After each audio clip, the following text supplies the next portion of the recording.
Assalamu alaikum students, welcome to our channel Math Kitchen Recipes. In our today lecture we are going to discuss regarding a very important result जो कि हमसे जो है वो different जगहों पे algebra के पूछे जा सकता है और ये बहुत ही इंपॉर्टेंट थ्योरम है regarding the basis of complex numbers. Show that 1 comma iota, ये जो हमारे पास 1 कॉमा आयोटा जो है ये forms a basis of C of R. C of R stands for vector space जो है हमारे पास कॉम्प्लेक्स नंबर्स की over the field of real numbers. यहाँ पे जो फील्ड है वो हमारे पास है आर. इट मीन्स के फील्ड ऑफ रियल नंबर्स है.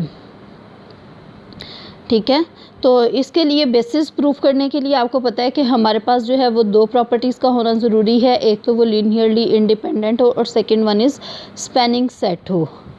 तो अगर ये दोनों प्रॉपर्टीज़ होल्ड कर जाएंगी तो हम कह देंगे कि ये जो है ये हमारे पास क्या बनाता है, बेसिस बनाता है.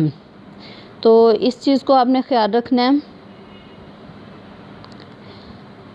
इसके प्रूफ अब हम देखते हैं. Next, let a is equal to a comma iota. ये क्या है हमारे पास, ए कॉमा एयोटा, और एक नंबर हमने लिया है z जो कि किससे बिलोंग करता है, c से बिलोंग करता है. इट मीन्स z जो है वो कोई भी कॉम्प्लेक्स नंबर होगा जिसको हम a प्लस बी एयोटा की फॉर्म में लिख सकते हैं. यहाँ पे फील्ड क्या है, r है. इट मीन्स जो कांस्टेंट है वो फील्ड से बिलोंग करेंगे.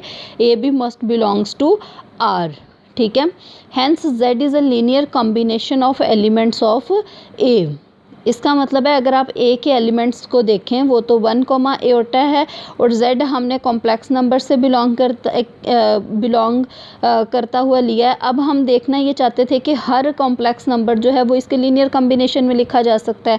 तो अगर आप देखें कि z जो है वो हमारे पास बेसिकली होता ही a प्लस एयोटा b है. तो इट मीन्स यहाँ पे अगर आप 1 कंसिडर कर लें और ये एयोटा है तो ये इन दोनों के लीनियर कॉम्बिनेशन में है. तो ये स्पैनिंग सेट बन गया. ठीक है, अभी तक हमने इसको स्पैनिंग सेट शो किया है. नेक्स्ट हम देखते हैं कि now we have to prove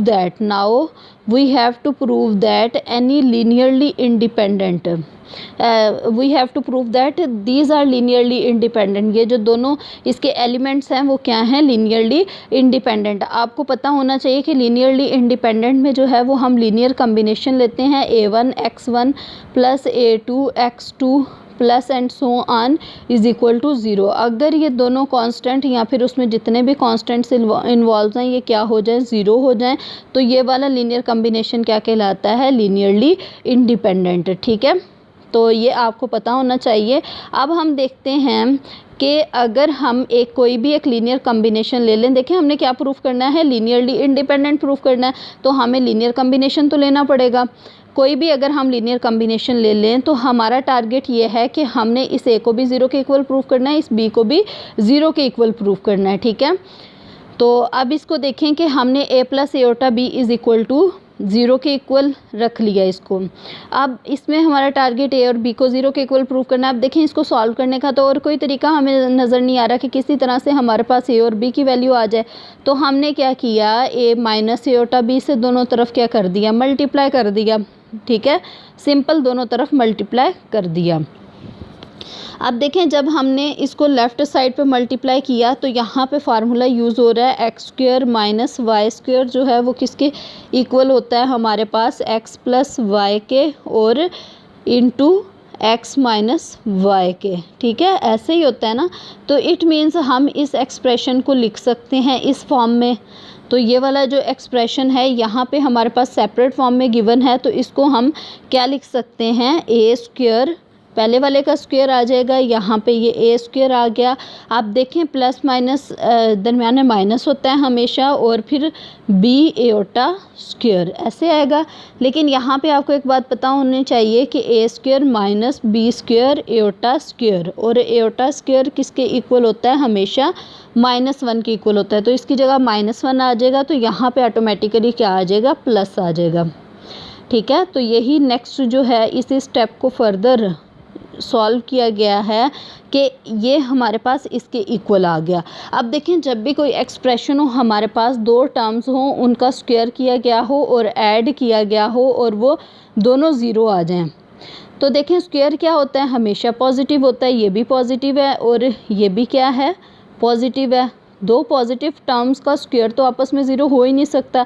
तो इट मीन्स एक ही पॉसिबिलिटी है कि ये वाली भी ज़ीरो हो और ये वाली भी ज़ीरो हो जाए। ये आपको पॉइंट का समझ आ गया, ठीक है। ये ही यहाँ पे पॉइंट था कि एक ही पॉसिबिलिटी है कि ये दोनों क्या हो जाएं, ज़ीरो हो जाएं। अब देखें ये हमारे पास इससे बिलोंग करता है। फर्दर इसको नेक्स्ट मूव करते हैं, ठीक है। अब देखें सिंस ए बी किससे बिलोंग करता है, रियल नंबर से बिलोंग करता है। इट मीन्स एक ही पॉसिबिलिटी है कि हमारे पास ये वाली भी टर्म ज़ीरो हो जाए और ये वाली भी टर्म ज़ीरो हो जाए। तो हमने कह दिया कि ये भी हमारे पास ज़ीरो है, ये भी ज़ीरो है। यहाँ से हमारे पास a is equal to zero और b is equal to zero आ गया। यही तो लीनियरली इंडिपेंडेंट के लिए हमने प्रूफ करना था। इट मीन्स ये हमारे पास क्या हो गए, लीनियरली इंडिपेंडेंट हो गए। Hence both the conditions are satisfied. इसलिए जो लीनियरली इंडिपेंडेंट और स्पैनिंग सेट है, ये दोनों कंडीशंस क्या हो गई, सेटिस्फाई हो गई। तो यहाँ से क्या हमने किया कि सो 1 कॉमा एओटा जो है forms a basis of C of R. तो यही हमारा टारगेट था और ये हमने बड़े अच्छे तरीके से अचीव कर लिया। Thank you so much. अगर आपको वीडियो अच्छी लगी है तो लाइक कर दें और चैनल को सब्सक्राइब कर दिया करें। बेल आइकॉन पे लाजमी क्लिक किया करें। इससे ये होता है कि जैसे ही कोई भी नई वीडियो अपलोड होती है आप तक ऑटोमेटिकली नोटिफिकेशन पहुंच जाता है, तो आपके लिए ईजी हो जाता है। Thank you.